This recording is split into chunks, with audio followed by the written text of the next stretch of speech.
Hello everyone, this is your host Leslie. Welcome to LEZ'S Lounge, where everything and anything can be talked about because, well, it's a lounge. And today we're going to be discussing some entitled parents from Reddit. These stories are from people who are victims of entitled parents or who are entitled parents and they don't even realize it. I tell you, it just cracks me up. I can't say what I want to say because of YouTube rules. But let's suffice it to say that kids today don't have a chance with these kind of people. And they're our age, folks.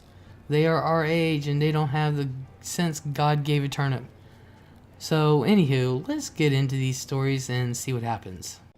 EM tells me to move and to stop hoarding the sun. I honestly wish I was making this up. I was hoping to never have to post on this sub, only read the stories. A little background. As I type this, I'm enjoying my last day with my grandparents in Florida while on spring break. I'm from the north. I am so pale. I match the sand at the beach. Yesterday I went with my grandparents to the beach. And our story begins as I decided that today I'll go to the beach by myself. The beach wasn't busy, but it wasn't exactly empty either. The beach was quite popular due to it having free parking. I set my chair and cooler down, set up the chair, sit down, and begin scrolling Reddit. About 10 to 15 minutes go by and I feel someone standing over me, then a tap on my shoulder. I turn around. Time to meet the cast. EM, entitled Mom, me, LH, lady's husband. And so we begin. Me. Can I help you? EM. Yes. I was wondering if I could ask you to move so that we can sit here. Me. I'm sorry, but I was here first and I would rather not. There are plenty of other good spots on the beach though. EM. But I need this spot. Me. Why this specific spot? EM. Because it's close to the exit and I don't want to make my kids walk too far in the sand. Also, because this is where most of the sun is. I look at our kids, a boy and his sister. They look maybe between 12 and 13. Both look like they just want to go play in the water already. Me. Your kids look fine. Why can't they handle a little walk? EM. Just give me the spot. Me. Ma'am, I'm going to be honest with you. I was here first. I'm just relaxing and minding my own business. Also, there's almost an equal amount of sun this far down the beach. You could find another spot. EM. Stop hoarding the beach and the sun. This is a public beach and you don't own it or the sun. Move now so me and my family can sit here. Me, remaining calm. Neither do you, which means I don't have to move. There is plenty of beach and more than enough sun for everyone. EM. Do you know who I am? Me.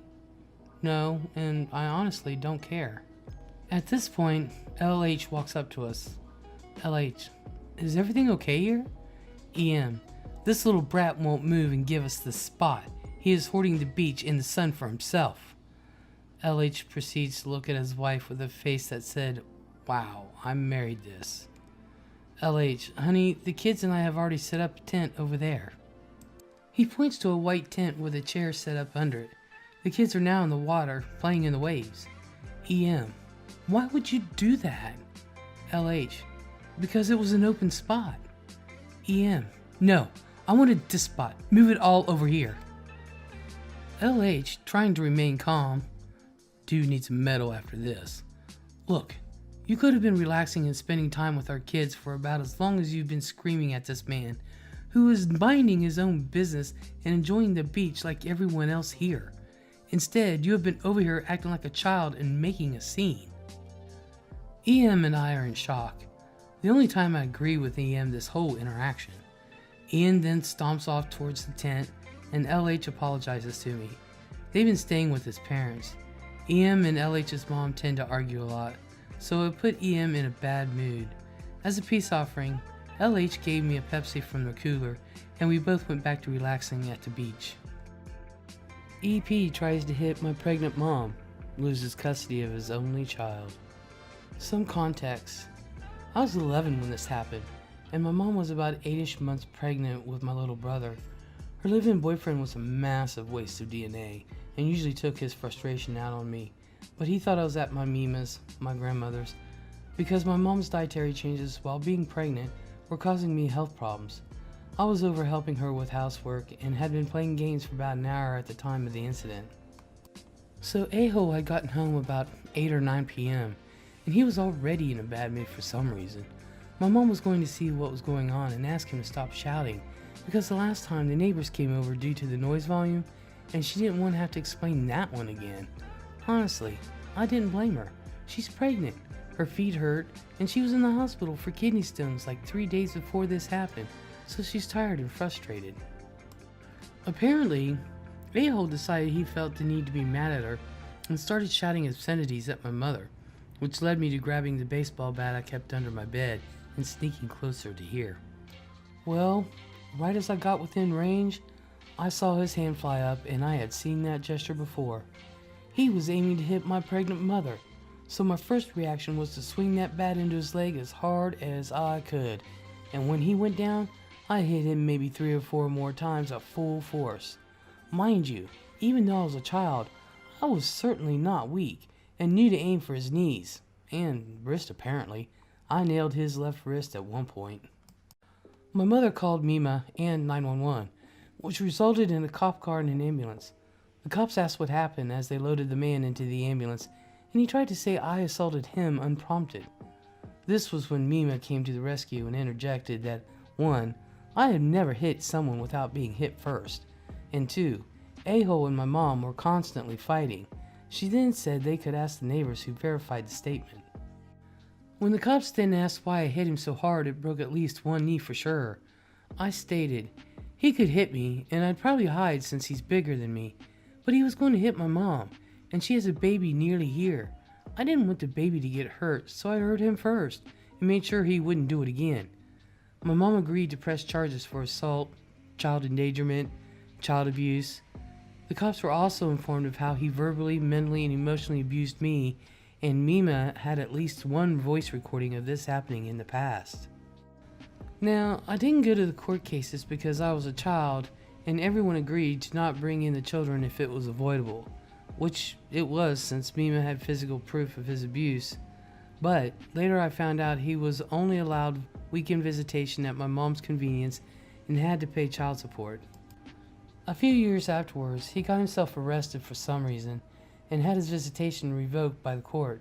So yeah, don't attack my mom and don't mess with my little brother. My family will ruin you. Nothing was more gratifying than knowing this man can no longer see his only child because he thought he could get away with being an abusive turd. My son is allowed to bully you because you're weird. When I was in middle school, I developed a nervous tic. The way it was explained to me was that I had a lot of stress, but I didn't have a way to deal with it. This caused my brain to search for an outlet, which ended up causing me to scream at random times. As you can imagine, I got a lot of crap from everyone else at school because of this. I went to see a therapist to help it go away, and one of the first things she suggested was that I bring a stress ball to school. I picked up one of those stress balls with the faces on it and named him Gerald.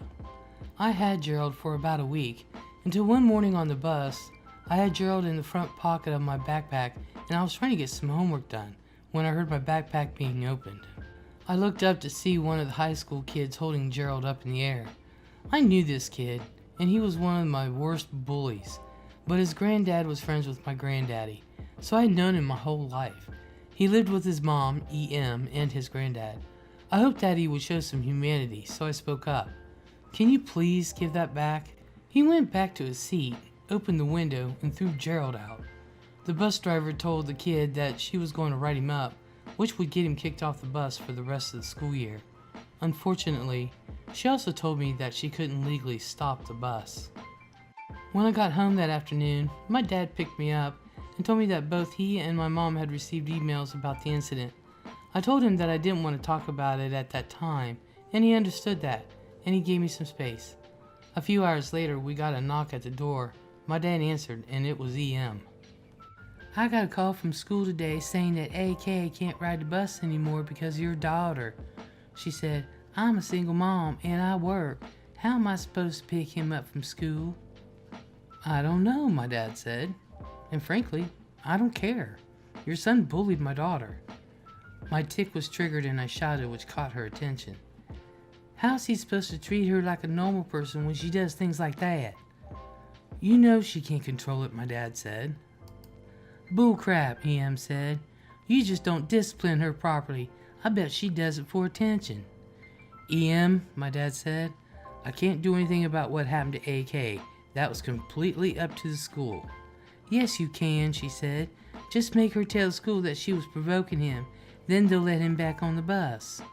How was I provoking him? I asked. He literally took my stress ball from my bag while I wasn't looking. How's it fair that you're allowed to scream at random times with no consequences, and you're allowed to have toys on the bus like a 5-year-old? EM countered. My tick is caused by stress, I said. The stress ball was supposed to make it stop. Your tick. Yes, she really used finger quotes. Isn't real, sweetheart, she said. I know you're faking and you think you can get away with it because you weren't brought up correctly. Maybe your son thinks he can get away with tormenting my daughter because he wasn't raised right, my dad said. He shut the door in her face and locked it. We waited a few minutes and she finally drove away. Our story doesn't end here. The following Saturday I was home alone when there was a knock at the door. It was AK and his granddad. My grandson has something he'd like to say to you, he said. I'm really sorry I took your stress ball, he said. I won't be bothering you anymore. I was too surprised to say much, so I just shrugged and said, it's fine. No, it's not fine, Granddad said. If he or his mother ever bother you again, don't be afraid to call me.